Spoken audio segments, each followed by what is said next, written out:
ಇಡೀ ಕರ್ನಾಟಕವೇ ಖುಷಿ ಪಡುವಂತಹ ವಿಚಾರ, ಹೆಮ್ಮೆ ಪಡುವಂತಹ ವಿಚಾರ ಇದು. ನಿಮ್ಮ ಪಬ್ಲಿಕ್ ಟಿವಿ ಬ್ರೇಕ್ ಮಾಡಿದ ಎಕ್ಸ್ಕ್ಲೂಸಿವ್ ಸುದ್ದಿ ಇದು.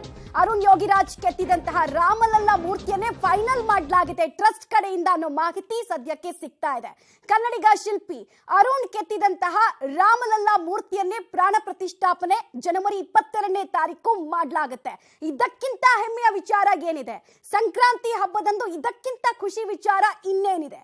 ಇಡೀ ಹಿಂದೂಗಳ ನಾಡಿ ಮಿಡಿತ ರಾಮ, ಅದು ಬಾಲರಾಮನ ಮೂರ್ತಿಯನ್ನ ಕೆತ್ತಿದ್ರು ಅರುಣ್ ಅವರು. ಸೊ ಅವರು ಕೆತ್ತಿದಂತಹ ಮೂರ್ತಿಯನ್ನೇ ಅಲ್ಲಿ ಪ್ರಾಣ ಪ್ರತಿಷ್ಠಾಪನೆ ಮಾಡಲಾಗುತ್ತೆ ಅನ್ನೋದು ಅತ್ಯಂತ ಖುಷಿ ಕೊಡುವಂತಹ ವಿಚಾರ. ಪ್ರತಿ ಹಿಂದೂಗಳು, ಪ್ರತಿ ಕನ್ನಡಿಗರಿಗೂ ಇದು ಬಹಳಷ್ಟು ಹೆಮ್ಮೆ ಪಡುವಂತಹ ವಿಚಾರ. ಕರ್ನಾಟಕಕ್ಕೆ ಬೋನಸ್ ಮೇಲೆ ಬೋನಸ್. ರೈಟ್, ಡೀಟೇಲ್ಸ್ ಕೊಡ್ತಾರೆ ಅರವಿಂದ. ಬಹಳ ದಿನಗಳ ಹಿಂದೆಯಿಂದ ಕೂಡ ಈ ವಿಚಾರವಾಗಿ ಪಬ್ಲಿಕ್ ಟಿವಿ ವರದಿ ಮಾಡ್ತಾನೆ ಇತ್ತು. ಆಲ್ಮೋಸ್ಟ್ ಅರುಣ್ ಅವರು ಕೆತ್ತಿದಂತಹ ರಾಮಮೂರ್ತಿಯನ್ನೇ ಪ್ರಾಣ ಪ್ರತಿಷ್ಠಾಪನೆ ಮಾಡಲಾಗುತ್ತೆ ಅಂತ. ಸೊ ಅದನ್ನ ಕನ್ಫರ್ಮ್ ಮಾಡಿದ್ದಾರೆ ಟ್ರಸ್ಟ್ ನವರು. ಮತ್ತಷ್ಟು ಡೀಟೇಲ್ಸ್ ಕೊಡೋದಾದ್ರೆ ಇದಕ್ಕಿಂತ ಖುಷಿ ವಿಚಾರ ಇನ್ನೇನಿದೆ ಅರವಿಂದ್? ಖುಷಿ ವಿಚಾರ ಏನಿದೆ ನೋಡಿ, ಅಯೋಧ್ಯೆ ರಾಮಲಲ್ಲಾ ಪ್ರಾಣ ಪ್ರತಿಷ್ಠಾಪನೆಯ ದಿನ ಬೇರೆ ಬೇರೆ ದೇಶಗಳಿಂದ, ಬೇರೆ ಬೇರೆ ರಾಜ್ಯಗಳಿಂದ ಪವಿತ್ರ ನದಿಗಳ ನೀರನ್ನು ತರ್ತಾ ಇದ್ದಾರೆ. ಬೇರೆ ಬೇರೆ ದೇಶಗಳಿಂದ, ಬೇರೆ ಬೇರೆ ರಾಜ್ಯಗಳಿಂದ ಪವಿತ್ರ ಮಣ್ಣನ್ನು ತರ್ತಾ ಇದ್ದಾರೆ. ಎಲ್ಲವೂ ಕೂಡ ರಾಮಲಲ್ಲಾನಿಗೋಸ್ಕರ. ಆದರೆ ಇಡೀ ಅವತ್ತಿನ ಕಾರ್ಯಕ್ರಮದ ಕೇಂದ್ರ ಬಿಂದು ಅಂತಂದ್ರೆ ಅದು ರಾಮಲಲ್ಲಾ ಮೂರ್ತಿ. ಅದಕ್ಕೆ ಪ್ರಾಣ ಪ್ರತಿಷ್ಠಾಪನೆ. ಆ ರಾಮಲಲ್ಲಾ ಮೂರ್ತಿಯನ್ನು ಕೆತ್ತಿರ್ತಕ್ಕಂಥದ್ದು ಯಾರು? ಅದು ನಮ್ಮ ಕನ್ನಡಿಗರು. ಅಲ್ಲೂ ಕೂಡ ನಾವು ಕನ್ನಡದ ಲಿಂಕ್ ಅನ್ನು ಕೊಡ್ತಾ ಇದ್ದೀವಿ. ಅದು ಅತ್ಯಂತ ಹೆಮ್ಮೆಯ ವಿಚಾರ ಅಂತಕ್ಕಂಥದ್ದು. ಈ ಸುದ್ದಿಯನ್ನು ಪಬ್ಲಿಕ್ ಟಿವಿ ಹಿಂದೆನೇ ಬ್ರೇಕ್ ಮಾಡಿತ್ತು. ಅಧಿಕೃತ ಘೋಷಣೆ ಇವತ್ತಾಗಿರ್ತಕ್ಕಂಥದ್ದು ಅಷ್ಟೇ. ಸೊ ಹಾಗಾಗಿ ಒಂದು ಶಾಶ್ವತವಾಗಿ ಹೇಗೆ ಅಯೋಧ್ಯೆಯಲ್ಲಿ ರಾಮ ಮಂದಿರ ಅನ್ನುವಂಥದ್ದು ಸಾವಿರಾರು ವರ್ಷಗಳ ತನಕ ಉಳಿಯುತ್ತೋ, ಮುಂದಿನ ನಮ್ಮ ಪೀಳಿಗೆಯವರು 1, 2, 3, 4, 10 ಜನರೇಷನ್ ಆದರೂ ಕೂಡ ಬಂದು ಜನರು ನೋಡ್ತಾರೋ ಅದು ಎಲ್ಲಿ ತನಕ ಶಾಶ್ವತವಾಗಿರುತ್ತೆ.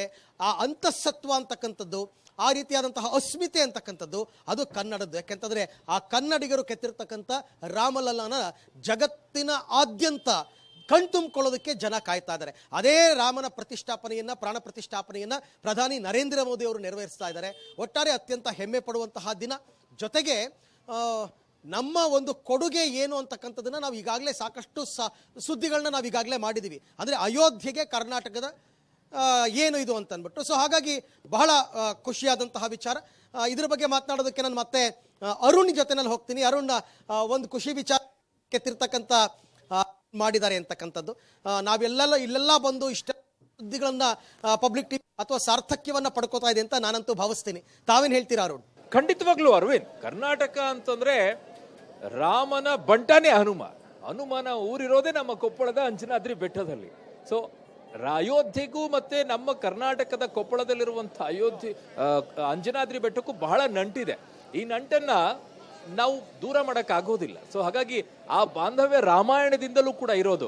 ಸೊ ಈಗ ಅದೇ ಬಾಲರಾಮನ ಮೂರ್ತಿಯನ್ನ ಪ್ರತಿಷ್ಠಾಪನೆ ಮಾಡ್ತಾ ಇರೋದು ಕೂಡ ನಮ್ಮವರೇ ಕೆತ್ತಿರುವಂತಹ ಮೂರ್ತಿ. ಅಂದ್ರೆ ಬಹಳ ಒಂದು ರೀತಿಯಾದಂತಹ ಹೆಮ್ಮೆ ಪಡಬೇಕಾಗಿರುವಂತಹ ಸಂಗತಿ. ಸ್ಪೆಷಲಿ ಅಯೋಧ್ಯೆಯಲ್ಲಿ ನಾವು ರಾಮ ಮಂದಿರಕ್ಕೆ ಬರಬೇಕು ಅಂತಂದ್ರೆ ಹನುಮಾನ್ ಗಡಿಗೆ ಬರಬೇಕಾಗತ್ತೆ. ಹನುಮಾನ್ ಗಡಿ ಈ ಅಯೋಧ್ಯೆಯನ್ನ ಸಂರಕ್ಷಣೆಯನ್ನ ಮಾಡ್ತಾ ಇದ್ದಾನೆ ಅನ್ನುವಂಥದ್ದು. ಸೊ ಆ ರಕ್ಷಣೆಯನ್ನ ಮಾಡುವಂತ ಹನುಮಂತನ ಊರು ನಮ್ಮ ರಾಜ್ಯದಲ್ಲಿ ಇದೆ. ಈಗ ಅದೇ ರಾಮನ ಬಾಲಮೂರ್ತಿಯನ್ನ ಕೆತ್ತನೆ ಮಾಡಿರುವಂಥದ್ದು ಅರುಣ್ ಅವರು, ನಮ್ಮ ಮೈಸೂರಿನವರು. ನೋಡಿ ಯಾವ ರೀತಿಯಾಗಿ ಕರ್ನಾಟಕಕ್ಕೆ ಲಿಂಕ್ ಇದೆ ಅಂತ ಹೇಳಿ. ಬಹಳ ಲಿಂಕ್ ಇದೆ. ಇವತ್ತು ನಾನು ನೋಡ್ತಾ ಇದ್ದೆ, ಬಹಳಷ್ಟು ಜನ ಕರ್ನಾಟಕದಿಂದ ಈಗಾಗಲೇ ಬಂದು ನೆಲೆಸ್ಬಿಟ್ಟಿದ್ದಾರೆ. ಸಾವಿರಾರು ಸಂಖ್ಯೆಯಲ್ಲಿ ಬಂದು ನಿಲ್ಲಿಸಿದ್ದಾರೆ. ಎಲ್ಲಿದ್ದಾರೆ, ಯಾರಿದ್ದಾರೆ? ಆಮೇಲೆ ರಾಮ ಮಂದಿರದ ಕೆತ್ತನೆಯ ಕಾರ್ಯದಲ್ಲೂ ಕೂಡ ಕರ್ನಾಟಕದವರು ಬಹು ಮುಖ್ಯವಾಗಿ ಪಾತ್ರವನ್ನು ವಹಿಸ್ತಾ ಇದ್ದಾರೆ. ಕಲ್ಲುಗಳು ಕೂಡ ಕರ್ನಾಟಕದಿಂದ ಬಂದಿದೆ, ಕೊಪ್ಪಳದಿಂದ ಬಂದಿದೆ. ಈಗ ಕೆತ್ತನೆ ಮಾಡಿರುವಂಥದ್ದು ನಮ್ಮ ಕರ್ನಾಟಕದಿಂದ ಅಂತಂದಾಗ ಒಂದು ಕರ್ನಾಟಕ ಮತ್ತು ಉತ್ತರ ಪ್ರದೇಶದ ಅಯೋಧ್ಯೆಗೂ ಎಂಥ ಅವಿನಾಭಾವ ಸಂಬಂಧ, ಭಾವನಾತ್ಮಕವಾಗಿರುವಂತಹ ಸಂಬಂಧ. ಅರವಿಂದ್, ಖಂಡಿತ ಶಬೀರ್, ನಾನು ಶಬೀರ್ನ ಕೂಡ ಕೇಳ್ಬಿಡ್ತೀನಿ. ಯಾಕೆಂದ್ರೆ ಒಂದು ವಿಚಾರ ಇಲ್ಲಿ ನನಗೆ ಬಹಳ ಖುಷಿ ಆಗ್ತಾ ಇರೋದು. ಬೆಳಗ್ಗೆಯಿಂದ ನಾವು ಬಂದಾಗಿಂದ ಮಾತಾಡಿಸ್ತಾ ಇದ್ದೀವಲ್ಲ, ತುಂಬ ಜನ ಇಲ್ಲಿ ಇರ್ತಕ್ಕಂಥವ್ರು ಅವ್ರು ಯಾವುದೇ ಸಮುದಾಯದವರಾಗಿರಲಿ, ಯಾವುದೇ ಧರ್ಮದವರಾಗಿರಲಿ, ಅಯೋಧ್ಯೆ ಅಂತಕ್ಕಂಥದ್ದು ನಮ್ಮದು, ನಮ್ಮ ಅಯೋಧ್ಯೆಯಲ್ಲಿ ಇಂಥ ದೊಡ್ಡ ರಾಮ ಮಂದಿರ ನಿರ್ಮಾಣ ಆಗ್ತಾ ಇದೆ ಅಂತ ಬಹಳ ಹೆಮ್ಮೆಯಿಂದ ಪ್ರತಿಯೊಬ್ಬರು ಮಾತನಾಡ್ತಾ ಇದ್ರು. ಅದರ ಜೊತೆಗೆ ಈಗ ಹೆಮ್ಮೆ ಪಡಬೇಕಾದಂತಹ ಸರದಿ ನಮ್ಮದು ಕೂಡ ಆಗಿದೆ ಶಬೀರ್. ಯಾಕೆಂದ್ರೆ ನಮ್ಮ ರಾಜ್ಯದ ಕೊಡುಗೆ ಇಲ್ಲಿಗೆ ಬಹಳ ಮಹತ್ತರವಾದದ್ದು. ಇದ್ರ ಬಗ್ಗೆ ತಾವೇನ್ ಹೇಳ್ತೀರಾ ಶಬೀರ್? ಅರವಿಂದ್, ಖಂಡಿತವಾಗ್ಲೂ ಕರ್ನಾಟಕದ ಪಾತ್ರ ಅಯೋಧ್ಯೆಯಲ್ಲಿ ಬಹಳಷ್ಟು ದೊಡ್ಡ ಪ್ರಮಾಣದಲ್ಲಿರುವಂತದ್ದು. ಅದರಲ್ಲಿ ರಾಮ ಮಂದಿರ ನಿರ್ಮಾಣದ ವಿಚಾರದಲ್ಲೂ ಕೂಡ ಸಾಕಷ್ಟು ಯೋಗದಾನವನ್ನ ಕರ್ನಾಟಕ ಮಾಡಿದೆ. ಬಹಳ ಪ್ರಮುಖವಾಗಿ ಈಗಷ್ಟೇ ಬಂದಿರುವಂತಹ ಸುದ್ದಿಯ ಪ್ರಕಾರ ಅರುಣ್ ಯೋಗಿರಾಜ್ ಅವರ ಮೂರ್ತಿ ಈಗ ಅಂತಿಮ ಆಗಿರುವಂತದ್ದು. ಅದಕ್ಕೆ 22ನೇ ತಾರೀಕು ಪ್ರಾಣ ಪ್ರತಿಷ್ಠಾಪನೆ ಕೂಡ ಆಗುತ್ತೆ. ಇದ್ರ ಜೊತೆಗೆ ಮಂದಿರದ ನಿರ್ಮಾಣ ಕಾರ್ಯದಲ್ಲೂ ಕೂಡ ಸಾಕಷ್ಟು ಮೆಟೀರಿಯಲ್ ಏನ್ ಬಳಕೆ ಆಗಿದೆ ಅದು ಕರ್ನಾಟಕದ್ದು ಅನ್ನುವಂಥದ್ದು ಕೂಡ ವಿಶೇಷ. ಮತ್ತೆ ಬಹಳಷ್ಟು ಕನ್ನಡಿಗರು ಕೂಡ ಈ ಒಂದು ಮಂದಿರದ ಏನು ಮೂರ್ತಿಗಳ ಕೆತ್ತನೆ ಕಾರ್ಯದಲ್ಲೂ ಕೂಡ ಭಾಗಿಯಾಗಿದ್ದಾರೆ. ಬಹಳ ಪ್ರಮುಖವಾಗಿ ಚಿಕ್ಕಬಳ್ಳಾಪುರದ ಗ್ರಾನೈಟ್ ಅನ್ನ ಈ ಒಂದು ಮಂದಿರಕ್ಕೆ ಬಳಸ್ಕೊಳ್ಳಲಾಗಿದೆ. ಅರವಿಂದ್, ಅದು ಯಾವ ರೀತಿಯಾಗಿ ಅಂದ್ರೆ ಇಡೀ ಮಂದಿರದ ಫೌಂಡೇಶನ್ ಏನಿದೆ ಆ ಗ್ರಾನೈಟ್ ನ ಮೇಲೆ ನಿಂತ್ಕೊಂಡಿರುವಂತದ್ದು. ಅಂದ್ರೆ ಇಡೀ ಮಂದಿರದ ಫೌಂಡೇಶನ್ ಗೆ ಹಾಕಿರುವಂತಹ ಗ್ರಾನೈಟ್ ಏನಿದೆ ಅದು ಕರ್ನಾಟಕದ್ದು ಅನ್ನುವಂಥದ್ದು ಒಂದು ಹೆಮ್ಮೆಯ ಸಂಗತಿ.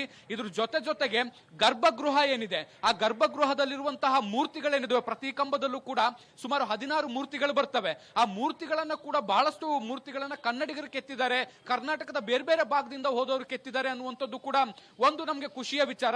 ಇದ್ರ ಜೊತೆಗೆ ಬಹಳಷ್ಟು ಮೆಟೀರಿಯಲ್ ಗಳು ಕೂಡ ಕರ್ನಾಟಕದಿಂದ ಬಂದಿದ್ದಾವೆ ಅನ್ನುವಂಥದ್ದು ಕೂಡ ಒಂದು ಖುಷಿಯ ಸಂಗತಿ. ಹೀಗಾಗಿ ಹನುಮನ ನಾಡಿನಿಂದ ಒಂದು ದೊಡ್ಡ ಯೋಗದಾನ ಅಯೋಧ್ಯೆಗೆ ಅಥವಾ ರಾಮ ಮಂದಿರ ನಿರ್ಮಾಣಕ್ಕೆ ಬಂದಿದೆ ಅನ್ನುವಂಥದ್ದು ನಮ್ಮೆಲ್ಲರ ಹೆಮ್ಮೆಯ ಸಂಗತಿ. ಅರವಿಂದ್. ಎಸ್ ಶಬೀರ್, ನಿಜ ನೋಡಿ, ರಾಮನಿಲ್ಲ ಹನುಮ ಇಲ್ಲ ರಾಮ ಇಲ್ಲ ಅಂತ ಹೇಳ್ತಾರೆ. ರಾಮಾಯಣವನ್ನ ಅಲ್ಪ ಸ್ವಲ್ಪ ಓದಿರ್ತಕ್ಕಂಥವ್ರಿಗೂ ಕೂಡ ರಾಮ ಮೊದಲ ಸ್ಥಾನದಲ್ಲಿದ್ದರೆ ಹನುಮ 2ನೇ ಸ್ಥಾನದಲ್ಲಿ ಇಡೀ ರಾಮಾಯಣವನ್ನು ಆಕ್ರಮಿಸ್ಕೊಳ್ತಾನೆ. ಆ ಸ್ನೇಹ ಸಂಬಂಧ, ರಾಮನ ಭಕ್ತಿ ಹೇಗಿತ್ತು ಹನುಮಂತನಲ್ಲಿ ಅಂತಂದ್ರೆ ಎದೆಬೆಗೆದು ತೋರಿಸಿದ್ದ ಅಂತ ನಾವೆಲ್ಲ ಕೇಳಿದ್ದೀವಿ. ಅವಾಗಿನಿಂದಲೂ ಕೂಡ ಕರ್ನಾಟಕ ಮತ್ತು ಉತ್ತರ ಪ್ರದೇಶಕ್ಕೆ ಅದೇ ರೀತಿಯಾದಂತಹ ಸಂಬಂಧ ಅದು ಈಗಲೂ ಕೂಡ ಮುಂದುವರ್ಕೊಂಡು ಮತ್ತು ಅದೆಲ್ಲವೂ ಕೂಡ ನಾವು ಹೇಳಕ್ ಬರಲ್ಲ. ಯಾಕೆಂದ್ರೆ ಇವರೆಲ್ಲರೂ ಕೂಡ ಮಾತನಾಡಬೇಕಾದ್ರೆ ಇದೆಲ್ಲವೂ ಕೂಡ ನೋಡ್ತಾ ಇರಬೇಕಾದ್ರೆ ತುಂಬಾ ಆತ್ಮಕ್ಕೆ ಸಂತೋಷ ಆಗುತ್ತೆ. ಎಕ್ಸಾಕ್ಟ್ಲಿ ಅರವಿಂದ್, ತ್ರೇತಾಯುಗದಿಂದ ಇಲ್ಲಿ ತನಕ ಕರ್ನಾಟಕದ ಕೊಡುಗೆ ರಾಮನ ವಿಚಾರವಾಗಿ, ರಾಮಾಯಣದ ವಿಚಾರವಾಗಿ ಕಂಟಿನ್ಯೂ ಆಗ್ತಾ ಇದೆ. ಈಗಲೂ ಅದು ಕಂಟಿನ್ಯೂ ಆಗ್ತಾ ಇದೆ ಅನ್ನೋದಕ್ಕೆ ಇದೊಂದು ಶುಭ ಸುದ್ದಿ.